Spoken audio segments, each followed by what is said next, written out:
তো আজকে আমাদের আলোচনার বিষয় হচ্ছে যখন মেয়েদের মাসিক হয় তখন কিভাবে শরীরের যত্ন নেওয়া হয়।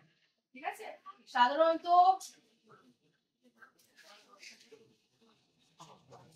10-15 বছর বয়সী মেয়েদের পিরিয়ডস শুরু হয়, তবে কখনো কখনো ব্যতিক্রম ঘটে, মানে নবজাতক থেকেও কারো কারো শুরু হয়ে যায়।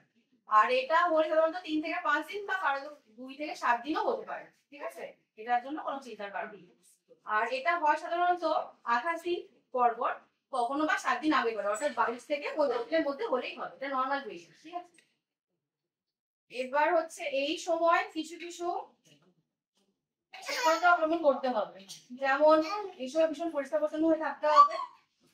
আগেকার দিনে কি হতো, মায়েরা অনেক সময় কাপড় ব্যবহার করতো, কাপড় ব্যবহার অত্যন্তই কর, কারণ এই যে কাপড়টা ব্যবহার করলে কি হয়, ভীষণ ওটাকে ভালো করে সার্ফ বা সাবান দিয়ে ধুয়ে গরম জলে ধুতে হবে, ধোয়ার পর রোদে শুকিয়ে তারপর ওটাকে ইউজ করা উচিত, কিন্তু সবসময় মেনটেন হয় না। আর যদি এর ব্যতিক্রম ঘটে তাহলে কিন্তু ওই জায়গায় ইনফেকশন হয়ে যেতে পারে বা তার থেকে পরে কোনো অনেক বড় রোগও আসতে পারে।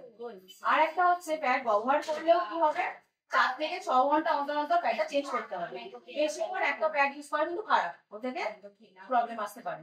ঠিক আছে, আর এই সময় প্রোটিন ভিটামিন যুক্ত খাবার খেতে হবে। বলতে এই হলে টক খাবে না, মিষ্টি খাওয়া যাবে না, এই খাওয়া যাবে না, ওরম নয়, এখন সমস্ত কিছু পুষ্টিকর খাবার খেতে হবে, ভিটামিন সি যুক্ত খাবার এই সময় অবশ্যই খেতে হবে। আর আগেকার মানুষের মধ্যে একটা ছিল, এটা বিষয় একটা লুকোনো ব্যাপার, লজ্জার ব্যাপার, কিন্তু এখন সেই যুগটা কেটে গেছে। এখন মায়েরা মেয়েদের সাথে খোলাখুলি ভাবে এই বিষয়ে আলোচনা করবে, তাদেরকে অবশ্যই জানাতে হবে, না তারা জানবে কি করে, তারা তো আতঙ্কে ভুগবে, তাই না?